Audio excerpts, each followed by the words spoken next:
Hello everyone, welcome to Suman TV. Right now మనతో పాటు ఉన్నారు డాక్టర్ రాజేష్ శుక్లా గారు, జనరల్ ఫిజిషియన్. వారితో మాట్లాడదాం. ఈ మధ్య కాలంలో మనం ఎక్కువగా వింటూ ఉన్నాం ఫ్యాటీ లివర్, బీపీ అయిపోయింది, షుగర్ అయిపోయింది, పీసీఓడి సమస్యలు ఎక్కువగా సఫర్ చేస్తూ చూస్తున్నాం. బట్ ఫ్యాటీ లివర్ బాగా వినిపిస్తుంది. దాని గురించి పూర్తి ఇన్ఫర్మేషన్ సార్ మాట్లాడుతున్నాం. సార్ నమస్తే. సార్ నమస్తే సార్, జనరల్గా మనం డయాబెటిక్ మాట్లాడుకుంటుంటాం, బీపీ మాట్లాడుకుంటాం, పీసీఓడి ఇవన్నీ కూడా మాట్లాడుతుంటాం సార్, థైరాయిడ్స్. ఈ మధ్య కాలంలో చాలా మంది నోటి నుంచి ఫ్యాటీ లివర్ వింటూ ఉన్నాం సార్. ఎందుకు సార్ ఈ ప్రాబ్లం ఎందుకు వస్తుంది, ఏంటి అసలు? ఫుడ్ ఎక్కువగా తీసుకోవడం వల్లేనా సార్ ఇది కూడా?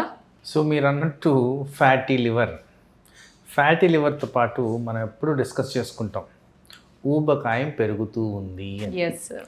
ప్రపంచవ్యాప్తంగా ఊబకాయం పెరగడం అంటే వాట్ ఈస్ ఊబకాయం? Excess amount of fat. Weight అన్న కూడా ఫ్యాట్కి సమానంగా చూసుకోవాలి. Yes sir.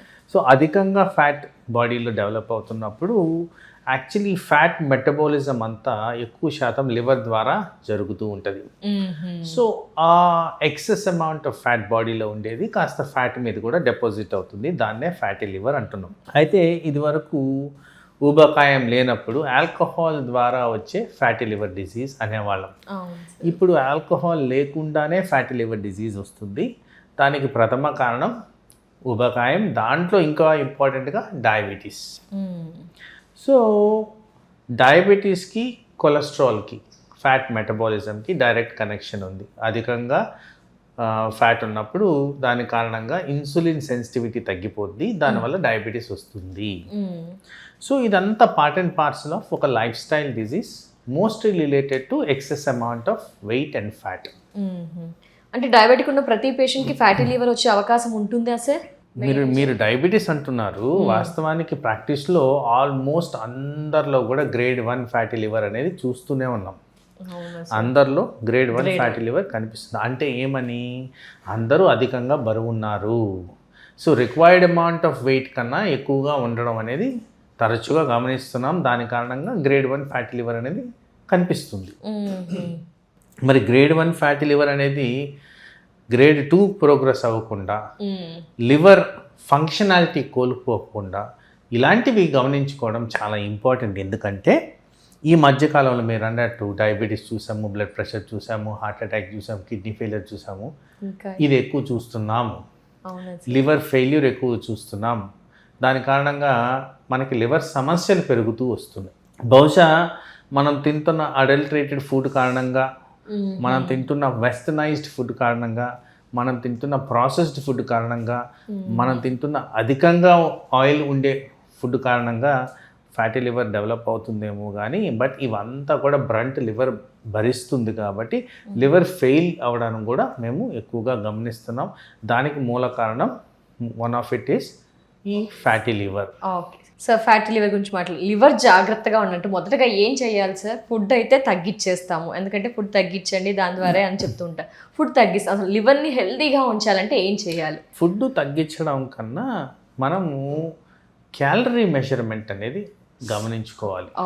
ఇప్పుడు అధికంగా ఫ్రెష్ ఫ్రూట్స్, వెజిటబుల్స్ ఇలాంటివి తిన్నప్పుడు మనకి ఫ్యాటీ లివర్ సైడ్ అంత ఎక్కువగా ప్రాబ్లం రాదు. ఎప్పుడైతే అధికంగా ఈ processed food containing lot of fatty acids తీసుకుంటామో అప్పుడు డెఫినెట్గా మనకి ఈ ఫ్యాటీ లివర్ వచ్చేదానికి ఆస్కారం పెరుగుతుంది. మీరు మామూలుగా ప్రాక్టికల్గా గమనిస్తే పండ్లు తిన్నాడు అందుకోసం లావు అయ్యాడని ఎవరన్నా విన్నారా మీరు? లేదు సార్. బట్ అదే ఆయిలీ వస్తువులు తిన్నారు లావు అయ్యారు అనేది ఉంటుంది. సో ఇది ఫస్ట్ గమనించుకోవాలి. మనం తింటున్న ఆహారం ఎలా ఉంది, నేచర్కి దగ్గరగా ఉందా లేదా, దీంట్లో ఆయిల్ శాతం ఎంత ఉంటుంది, ఈ ఆయిల్ ఏ విధంగా మన బాడీలో చేరుకుంటుంది అనేది మనం గమనించుకోవాలి. ఎక్కువ శాతం మనం తినే ఆహారంలో ఈ ప్రాసెస్డ్ ఆయిల్ అనేది ఉంది. దీని కారణంగా మనకి సమస్యలు వస్తున్నాయని కూడా మనం గ్రహించాలి. అంటే ఈ ప్రాసెస్డ్ ఫుడ్స్లో heart attack, brain attack, kidney failure and now liver failure, ఇవన్నిటికి కారణం ఒకటే సోర్స్గా మీరు చూసుకోవాలి. అండ్ ఈ మధ్యకాలంలో ఫ్యాటీ లివర్ మీద వస్తున్న ఈ రెవల్యూషన్ ఆఫ్ మెడికల్ చేంజెస్లో దీన్ని మెటబాలిక్ రిలేటెడ్ ఫ్యాటీ లివర్ కింద టర్మినాలజీ మార్చేశారు. సో వాస్తవానికి చాలామంది డాక్టర్లు దీన్ని మ్యాసెల్ట్ అని పిలుస్తున్నారు. Okay sir. ఇంతకు ముందు non alcoholic fatty liver disease అనే దాన్ని పోయి metabolic related fatty liver disease అనేది ఇప్పుడు టర్మినాలజీగా వచ్చేసింది. అంటే మెటబాలిజం అంటే ఏంటి? బాడీలో జరుగుతున్న వివిధ రకాల జీవక్రియలు. ఈ జీవక్రియల్లో మార్పు వస్తుంది, ఊబకాయం వస్తుంది, ఫ్యాట్ పెరుగుతుంది. కాబట్టి దీనికి ఆ టర్మినాలజీ ఇవ్వడం జరిగింది. ముఖ్యంగా డయాబెటిక్ అసోసియేటెడ్గా ఇది ఎక్కువగా కనిపిస్తుంది. సిమ్టమ్స్ ఎలా ఉంటాయి సార్? గ్రేడ్ 1లో అలా ఏమైనా సిమ్టమ్స్ గుర్తించవచ్చా? లేకపోతే ఈ ఏజ్ నుంచి ఈ టెస్ట్లు ఫ్యాటీ లివర్కి సంబంధించి ఎలాంటి టెస్ట్లు చేయించుకోవాలి? యూజువల్గా సిమ్టమ్స్ అనేవి గ్రేడ్ 1లో కనపడవు. అవును సార్, తెలియట్లేదు. ఈవెన్ గ్రేడ్ 2కు వెళ్ళినప్పుడు కూడా కనపడకపోగా మనము దీని గురించి మోర్ విజిలెంట్గా ఉండాలి. లివర్ ఎఫెక్ట్ అవుతుందా, లివర్ ఫంక్షన్ మారుతుందా? సో ఆ గ్రేడ్ 2లో ఇది గమనించుకోకపోతే అది గ్రేడ్ 3కి ప్రోగ్రెస్ అయ్యేదానికి ఛాన్సెస్ ఉన్నాయి.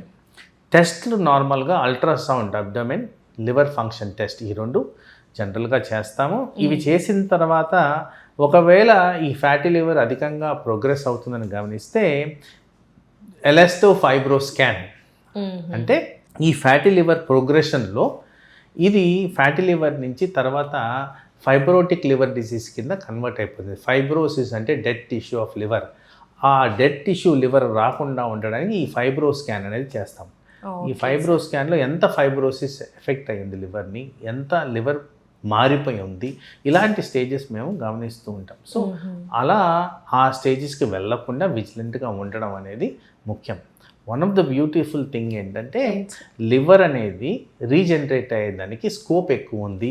ఎప్పుడైతే మనము దానికి డ్యామేజింగ్ చేసే విషయాన్ని మనం కనిపెడతామో, దానికి సమంగా మనం కరెక్టివ్ మెజర్స్ తీసుకుంటామో, లివర్ ఆటోమేటిక్గా రివైవ్ అయ్యడానికి ఆటోమేటిక్గా విత్ స్మాల్ సపోర్ట్ అయ్యేదానికి ఛాన్సెస్ ఉన్నాయి.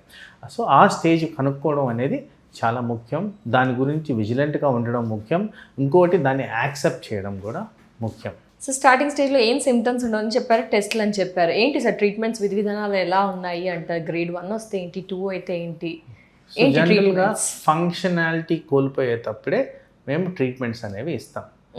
Liver function, LFT, liver function టెస్ట్లు ఎప్పుడైతే ఎఫెక్ట్ అవుతాయో, అజీర్తి స్టార్ట్ అవుతుందో ఆ టైంలో దాన్ని ప్రొటెక్ట్ చేసే విధంగా మందులు ఉన్నాయి. ఆ మందులు వాడడం అనేది జరుగుద్ది. దాంతోపాటు నేను ఇందాక చెప్పినట్టు ఫ్యాట్ రెగ్యులేషన్, బాడీలో ఉన్న fatty acid regulation, good cholesterol పెంచుకోవడం, ఇలాంటివి కూడా మనము సబ్స్టిట్యూట్ చేసుకోవడం అనేది జరుగుతుంది. సార్ ఎక్సర్సైజ్, ఫుడ్ గురించి అయితే మాట్లాడుకున్నాం, మీరు చెప్పేసారు ఇది చేయండి అని. ఎక్సర్సైజ్కి ఫ్యాటీ లివర్కి ఏమైనా సంబంధం ఉందా సార్? ఎక్సర్సైజ్ చేయడం వల్ల కొవ్వు మనకు కరిగిపోయే ఛాన్స్ ఉంటుంది అంటారా? డెఫినెట్గా ఎక్సర్సైజ్ ద్వారా మనం బాడీలో ఉన్న ఫ్యాట్ని తగ్గించుకోవచ్చు, ఫంక్షనాలిటీ ఆఫ్ లివర్ని ఇంప్రవైజ్ చేసుకోవచ్చు. సో ఇక్కడ ఎక్సర్సైజ్ అనేది ఏంటంటే బ్రిస్క్ వాకింగ్, నేను జనరల్గా రికమెండ్ చేసేది అది, ఆర్ రన్నింగ్, జాగింగ్ వీలైన చోట. But easy comfortable thing brisk walking, daily ఒక 3 kilometers కవరింగ్ ఇన్ 30 minutes. ఇలాంటివి కన్సిస్టెంట్గా చేస్తూ వెయిట్ మానిటర్ చేసుకుంటూ అధికంగా శరీరంలో క్యాలరీస్ వెళ్లకుండా ఈ అనవసరమైన ఫ్యాటీ యాసిడ్స్ బాడీలో ఎంటర్ అవ్వకుండా చేసుకుంటే న్యాచురల్ విధానాల్లో మనం ఫ్యాటీ లివర్ని నివారించుకోవచ్చు. న్యాచురల్ విధానాలు అన్నారు కదా సార్, ఇంట్లో ఏమైనా టిప్స్ ఉంటాయి సార్ దానికి? లివర్ ఫంక్షన్ సరిగ్గా జరగడానికి, ఏదైనా ఫుడ్ తిన్నప్పుడు అది వెళ్ళిపోవడానికి, అలా ఏమైనా టిప్స్? సో బేసిక్లీ ఇంట్లో కూడా మనము అపోహల్లో ఉండొద్దు.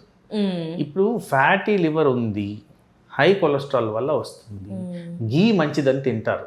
గుడ్ ఫ్యాట్, మరి గుడ్ ఫ్యాట్ అంటే అధికంగా ఫ్యాట్ ఉన్నప్పుడు ఏ ఫ్యాట్ అయినా మనకి మంచిది కాదు. తర్వాత తరచుగా ఈవెన్ ఈ మధ్యకాలంలో లైమ్ లైట్లోకి వచ్చింది, మేము ఎప్పుడు చెప్తాం dairy products are good for you అని.